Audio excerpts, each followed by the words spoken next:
Hi, thanks for watching this video. Please feel free to share it. My name is Charlie and I'm here with Willem. I'll let him introduce himself. Hi there, Charlie. Yeah, I'm Willem Engel, and recently I was a dance teacher, and the last month or two I picked up my old profession, being a scientist.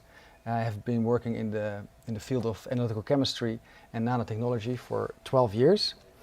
And when this coronavirus crisis started, I started seeing things in the data or in the publications that I couldn't place. So I started digging through the data, and I kept finding more and more and more. And 2 weeks ago I presented this work at Café Weltschmerz, and we got a huge reaction from the people, but also from a lot of scientists.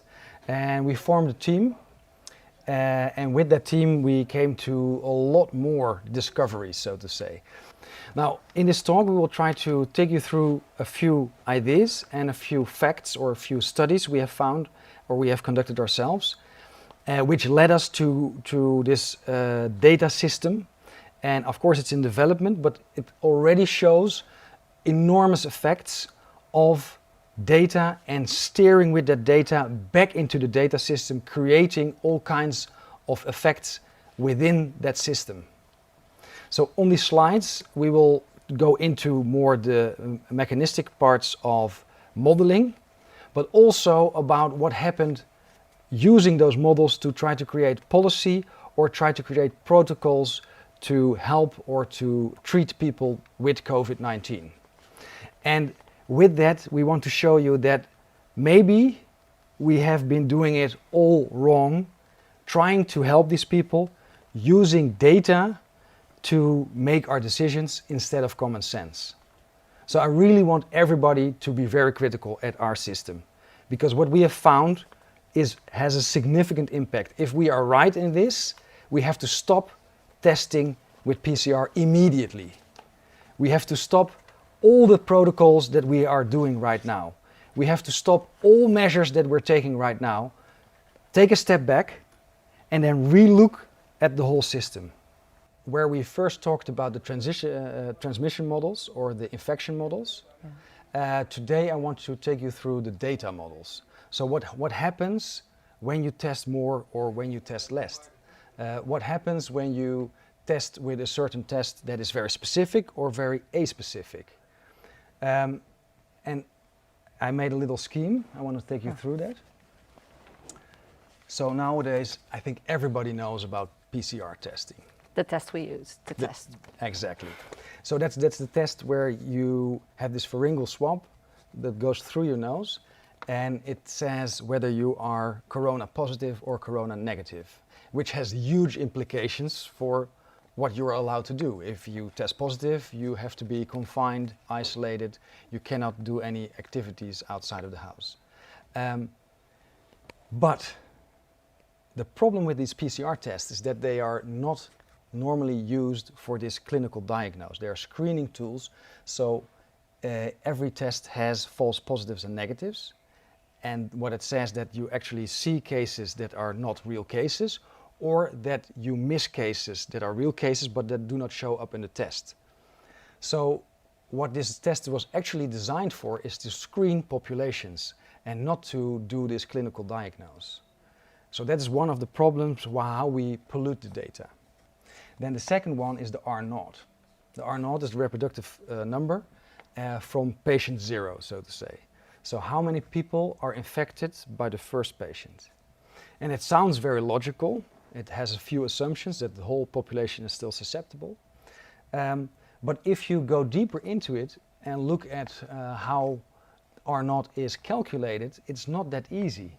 And I think a lot of people, when this epidemic started, is that the R0 was 5, and then it went to 1, and then it went to 2.5, and I think most people now estimate it at 2.5. But of course it has a huge effect on the whole model if you start changing that first number, the first reproductive number. Then we go to the SIR model. It stands for susceptible, infected, and recovered. there's a few problems with it. Today we'll focus on two problems, and that is the heterogeneity, meaning that it oversimplifies reality. And I think we can really talk about oversimplification because it doesn't reflect reality anymore. In reality, we have compartments, we have levels of immunity, we have responses, we have behavior, and we have the weather. And all those processes cannot just be averaged out. But then there is another problem if we look at the data model, and that is the amount of testing. So if we look at the reproductive number, the effective reproductive number, so what it is today, or how it will develop in the future, then because of this model, if we start inputting more data, we actually increase the RE. And that brings a whole problem. So if we are, for instance, now we have a lot of talk about the second wave. So It's coming. yes, a lot of people think it's coming, but to counter this, we start testing more because we are led by fear in that sense. But by testing more, we actually increase the RE, creating the second wave. But this is not a wave of sick people. This is a wave in the data. Can you explain that again? Yeah, so by testing more, you actually create a different R number, which says nothing about the positive cases. So I'm not talking about positive testing. I'm talking about the whole amount of testing per day. Increasing the R number. So then it looks like the virus or the spread of the virus is out of control again. Yeah. But in reality, it's not. It's just how you use the model and what kind of data do you input. Then we go to the CFR and IFR. What does it stand? What does it stand for? The CFR is the case fatality rate and the IFR is the infection fatality rate. And they are often used interchangeably. But I think they should be kept apart. And this is because the case fatality rate looks at the amount of people tested positive against the amount of people that died. But the infection fatality rate actually looks at the total infected people against the total people that died. Now, what is the big difference here? One is dependent on testing. The other one is not dependent on testing. Could we have done this differently? Not really with a new virus, so that error is understandable. But it shows that if we start testing very little in the beginning, that the CFR looks enormously high. And in the beginning we even saw 10% lethality. Well, in reality, and the most recent study in Japan shows that it's not 10% and it's even less than 0.1%.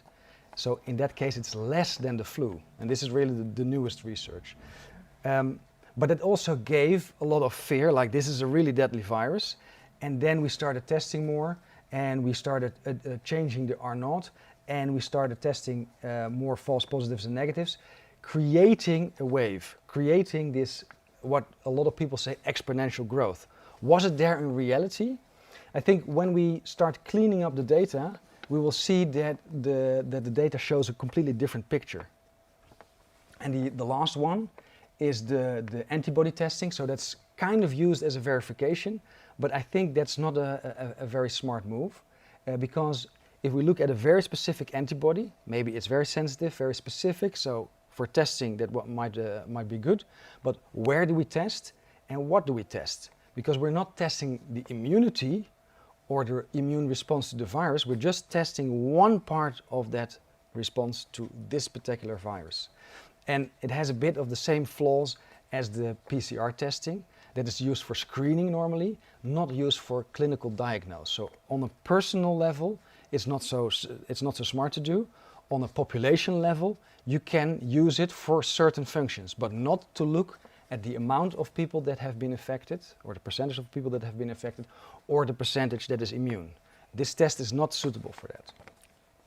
Testing on a demographic level. So so these studies you could do for demographics, and I understand that we started testing these because these are high throughput. And in a crisis, you want to know what's happening. So we took the tests that are easiest applicable without realizing that they're not applicable for this specific case. Purpose. for the specific purpose, yes.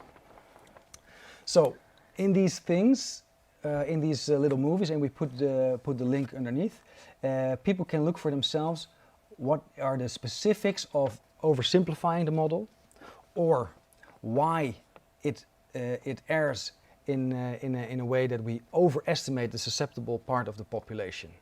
So we will give these links, and the PowerPoint presentation will be in the link of the video. Well, they thought it was 100%, right? Susceptibility in the population. Exactly. So the SIR model assumes it's 100% when there's nobody infected yet and when there's no vaccines, because it's a new virus. But in reality, we don't live in an isolated world. Yeah. In reality, we have had many coronaviruses, and the immune system is much more complex and versatile.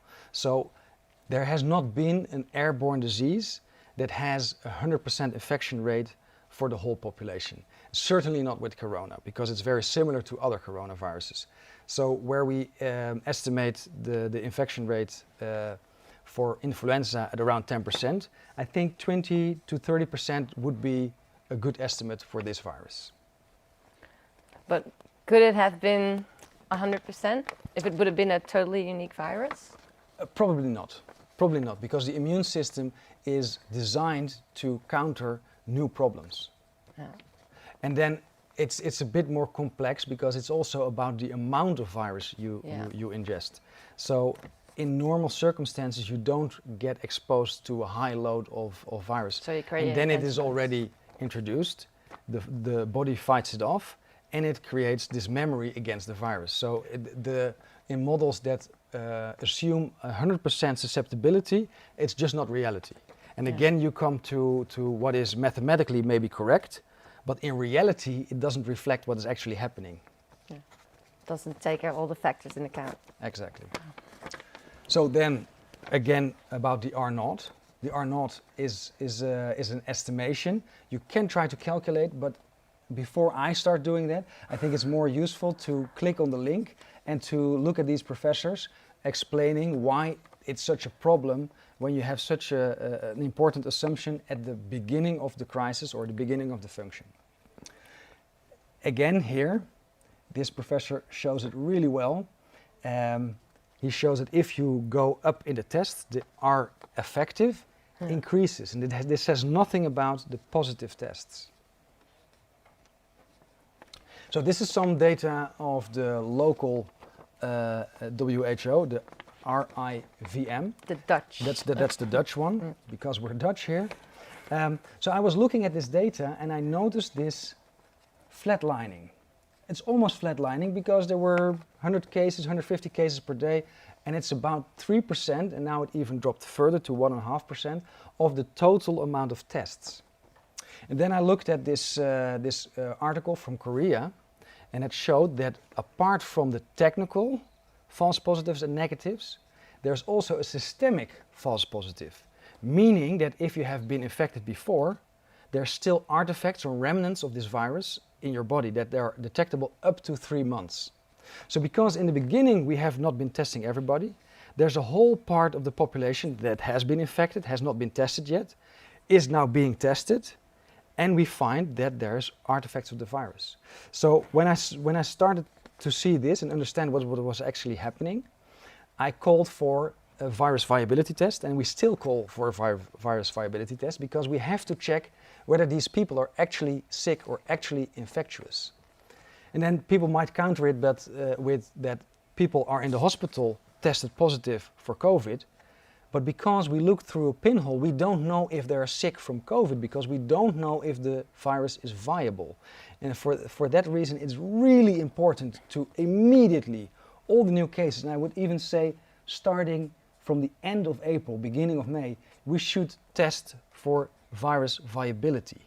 Because this test doesn't say anything about the status of the virus. It just says that once we were in contact with the virus. There is parts of the virus in our body, but it doesn't say whether it's active, it doesn't say whether it's infectious, and it even doesn't say when we had it.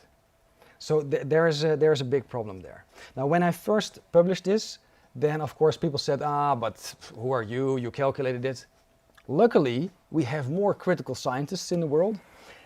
So one of the people that I started cooperating with did his own calculation, and he calculated actually that he looked at the technical false positives, that the technical false positives was the same amount as the false positives, or as the positive cases that have been tested nowadays. So if people want to look it up, you can go to this link.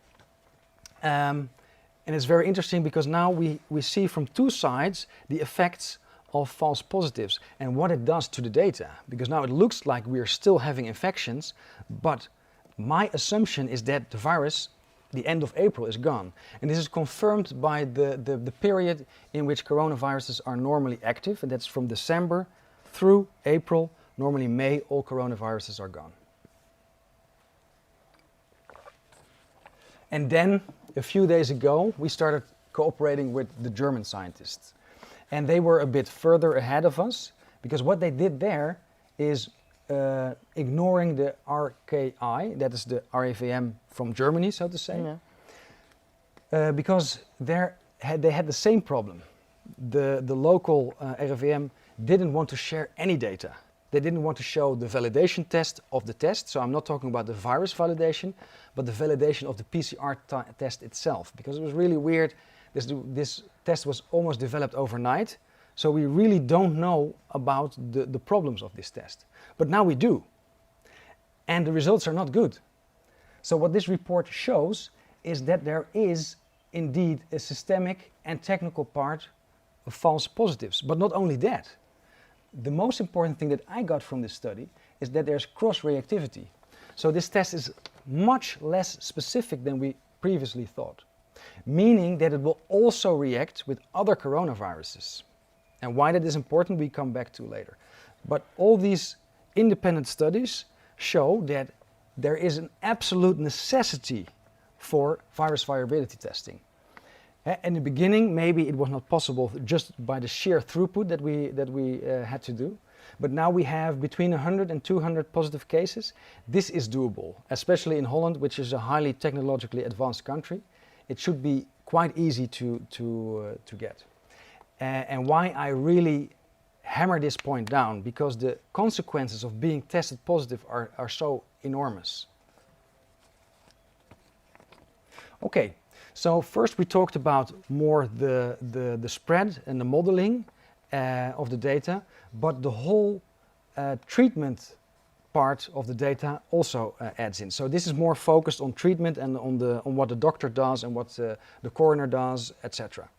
So again, I want to stress the PCR test is a screening tool. It is not a clinical diagnosis. It is impossible to say if I test you for COVID or for corona that you have COVID, corona being the virus, COVID being the disease. I need much more information. So it can be a tool in the toolkit of the doctor or the physician who wants to do a diagnosis, but it is not a diagnosis on itself. It's treated as such. It is treated as such. Which is ridiculous if you And think I of it think, this way. exactly, legally speaking, it is rubbish. This is not a clinical diagnosis, and it cannot be a clinical diagnosis because it's a screening tool.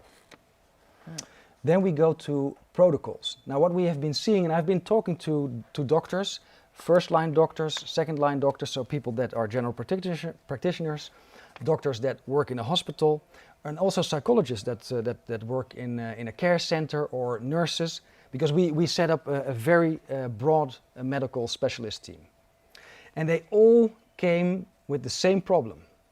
I cannot treat my patients the way I want to treat my patients because the protocols do not allow it. And there we come to a really weird situation where the protocols actually take the responsibility away. What protocols? So the protocols how to treat patients. Who drafts the protocols? Yeah, so an example can be isolation. So that's part of the protocol. If somebody is tested positive and is admitted to the hospital, they have to be in isolation. So if they are in isolation, there are a lot of restrictions on how to treat them. Same thing is for the people who are considered the more susceptible part, or the weaker part of the population.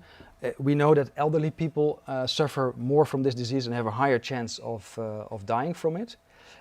So they are almost isolated preventively, not almost, they're isolated preventively without even being tested. But also, if they are there isolated, everybody knows that isolation is one of the worst torments you can have. For the elderly especially. For the elderly especially. So there, again, the nurses, the doctors, the psychologists cannot give the care and cannot give the treatment these people need. So these protocols have really changed the whole dynamic, where normally the doctor or the nurse or the psychologist is the central point of treatment. Now the protocol has become the central point of treatment. And why is that so important? And that is, if we go to the medication, in Holland we have a Dr. Rob Elens, and he has treated his patients with hydroxychloroquine and quite effectively. But of course he did early stage treatment, so the first symptoms they had, and he used zinc, azithromycin, vitamin C, vitamin D, and this is the Zelenko protocol. So he had a 100% score in that, but then the authorities, the Commission of General Practitioners said, no, it is not tested on safety, it is not tested on efficacy, so you're not allowed to use it anymore. So he was blocked helping these people, and what happened then is that these patients started to develop complications and had to be admitted to hospitals, and some of them died. Now there it feeds back into the whole data system, because once they were admitted, okay, that's one, then they went to the IC, that's two, or is it still one? Then when they die, is it three, or is it still one? So here you see really a problem with the data. If we start counting these people as 2 or 3, we again create this data hype, or this data second wave, or first wave in this case. Well, in reality, it's not there. Then it brings us to the autopsy ban, which again, now the coroner is not allowed to look for the cause of death in the patient, because it's not allowed by the protocol. So we cannot actually establish after he died. The protocol prescribes that autopsies are not allowed? Yes, and that is very weird, and this is why I really call for a stop of these protocols. We have to let the medical professionals do their job again, because what sort of system of checks and balances is? Well, that's the problem. All these protocols are not checked, but yet we have to adhere to them. There's even not data that shows why we do these protocols. And I think that has only been through the law that was passed on the 28th of January in Holland that changed it from epidemic to pandemic. And I am a strong supporter of changing it back, because it was never a pandemic, it's an epidemic. What's the difference in the So definition? a pandemic, then a certain size of the population is at risk of dying. And that has never been the case if we look at the most recent infection fatality ratio, or rate. So then we come to vaccines, and we hear this a lot, not only from our Prime Minister, but from a lot of politicians and policymakers, which I find very weird, because the vaccine is not there yet. So if we are still in a crisis, we have to look for all the other stuff that doctors can do, but also that we can do ourselves, like prevention, a healthy living, trying to ventilate so the virus spreads less easy. But we're not focusing on the things that we can actually do now. We're focusing on the things that we might be able to do in the future. Might not be. And might not be. Because until now, we don't really have a success story if we look at airborne airway infections. So if we look at the vaccines. Yeah, in vaccines. So if we look at the influenza vaccines, they look efficacious when you look at the portion of the population that didn't really need it because they were young and healthy. But if you look at the portion of the population that needed it because they were elderly and sick, there actually the vaccine doesn't work that well. So that gives us a whole different idea about, is it smart to use vaccines for airborne airway viral infections? And I can't give the answer, but I certainly want to research that further, because it's a bit weird that we cannot use a certain drug because it has not been thoroughly validated on safety, but we want to directly inject a vaccine that has not been validated because it doesn't exist yet. So there I really think we have to take a step back and come to our senses and not follow the data system. So a bit more about the autopsies we already discussed a little bit. The only thing I want to say is that now in Italy, they also show that in the autopsies, they cannot find the virus. And this is a very strong argument to say the virus is already gone. End of April, the virus is gone. And of course, I cannot claim this, we have to validate this. So I'm not saying the virus is not there, I'm saying there is a very strong suspicion that the virus is not there. We have to test it, because otherwise we're doing all these measures for nothing. Yeah. What they found in these autopsies, so a lot of corpses that were suspected to have died from COVID, they took the portion that was 100% confirmed from testing in the lungs. Because once they have died, you can cut them open and test in that part. Now what they've seen there is that not in 100% of the cases of these corpses that were confirmed, they could see it in the cavity where we sample.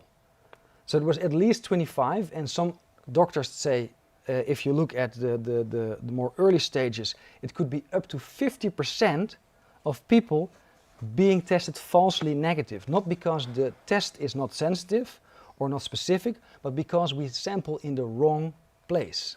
Yeah. Okay, what has been in the news a lot is the slaughterhouses, and it's all over the world. And it's not so strange why this is happening. And I was talking to Maurice de Hond about this, and we were kind of concluding, okay, this is probably because there's aerosol forming, there's ideal circumstances because there's a lot of cutting, and more importantly, it's cold. Yeah. But then, because we have this broad coalition of medical professionals, some veterinarians said like, but we use corona all the time to vaccinate or to immunize cattle. Oh.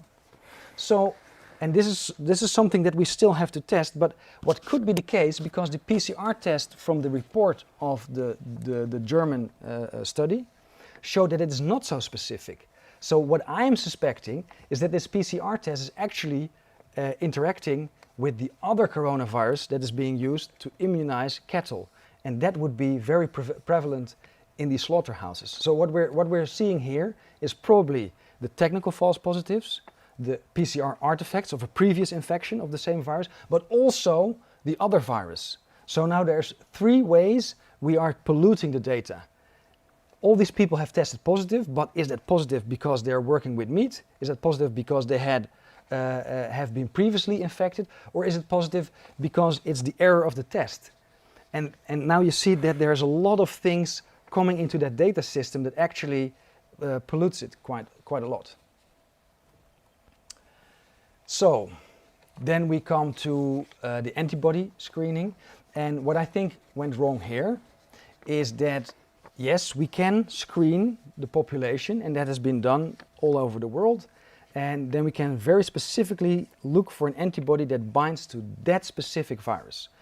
And on first glance, you think like, yes, but this is what we want to see. We don't want to see the general virus infection rate. We just want to see this. Now, you could say, if we measure these antibodies specifically and sensitive enough, that is a certain measure for the immunity.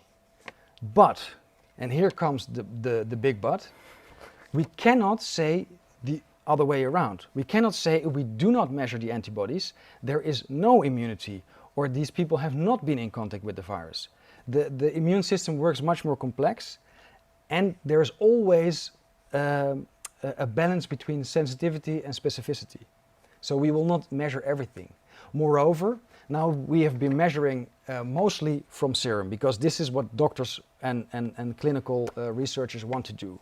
That is the gold standard, measure in blood. But in this case, because it's an airway infection, we have already seen a lot of articles that show that there is a much higher prevalence of these antibodies in the mucus or in the lungs. So it would have been would have made much more sense to sample there. There we would have seen a much broader picture, or a much more specific picture of the antibody screening. Now, we use this to screen or to give an estimation for herd immunity. And everybody has heard like, maybe we should go for herd immunity. And our Prime Minister is now, he is denying it, but he definitely said it. I think it was the 16th of March, he gave this whole speech about herd Everyone immunity. remembers. So it is a bit weird that he has this very specific case of amnesia. But I think we're tackling the problem from the wrong side. If we do these kind of tests, we can say nothing about herd immunity because it doesn't look at immunity. It looks at this specific pinhole of what we are seeing for this virus. So again, the big picture or the pinhole. Now, why did we start using these tests? Probably, and this is my assumption. This we use in Holland in the Pinter studies. And we do this over a few years. And recently we have been looking at influenza vaccines and their effectiveness. And there we come to why this test was used, probably. Because if you want to look at how effective a vaccine is, then you look for the production of antibodies. Because then you have a certain degree of certainty that that vaccine is effectively producing an immune response which makes you immune to that virus. But the immune system doesn't only use these antibodies. So we have been using the wrong tool. This you can do when you want to test for a vaccine efficacy, but not to look for the immune response in the population. Then, the missing link, I would almost say. So, where is influenza? The normal flu. The normal flu, yes. So every year we have flu, but now suddenly these numbers are out of the picture. And it could be that the peak of influenza is behind the corona, but we don't know the ratio. So if we start cleaning the numbers, then we might see that maybe half or maybe 1/3. I can't give an estimate, but part of that peak of what we now call corona is probably influenza. And that shows the problem if we look too specifically. All these people that might have had corona, maybe they had the flu. So probably they don't have two diseases at the same time. One would be dominant, but we cannot distinguish if we only look at one. So that is really, I think all these influences feed back into this data system. And that gives a problem that we might create the second wave by all these little mistakes. We come to the data wave.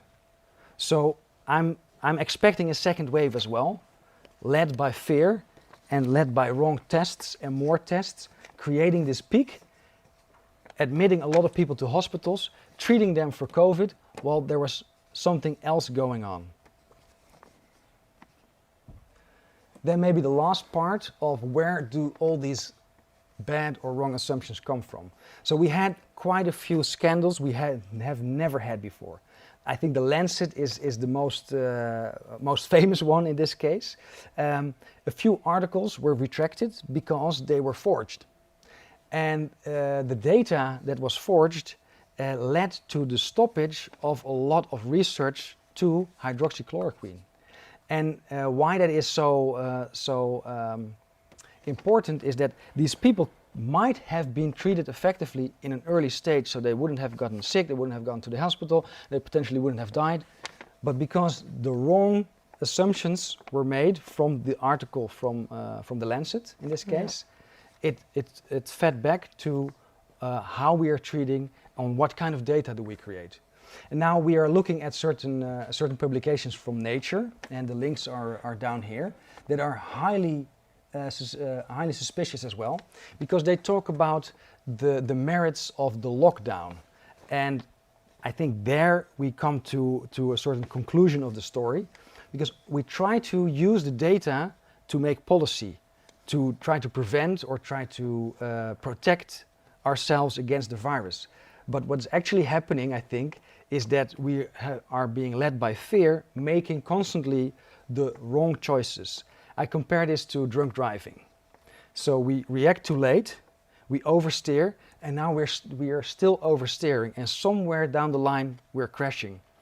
Now, if you look at these accidents, the best thing that we could have done is take the foot off the gas, release the steer, accept that you crash, but then you don't crash that hard. And now what we're doing, we're crashing hard because we're trying to regain control on the steering wheel, on the gas, based on the wrong models, the wrong assumptions, the wrong data models. And of course, then we get to the question, who is guilty of all this?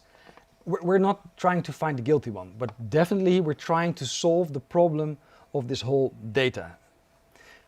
World Health Organization, one day they say asymptomatic spreaders do cause it or do spread it, and then the next day they don't. Same thing with for aerosols.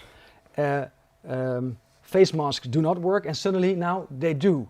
So I think we have to use our common sense, and we see all this high-tech data from these renowned institutions.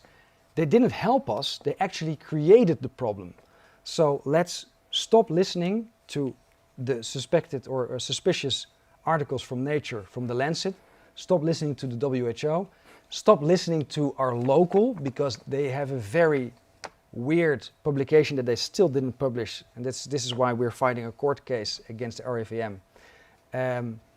We should really put back the responsibility to the people that are treating the sick and start using our mind again. If you are led by fear, fear is what you will get. Then I have a question for the observant watcher of this video. Of course you can ask the question like, but there are so many errors, was this on purpose? Well, I will not answer that question. Of course I have my doubts that it's highly suspicious. And I was also looking at this. So is it possible that it's misused to collect genetic data from us if they're already taking a swab? And I really want people worldwide to start asking questions to their authorities and to see if their information is being put in a database.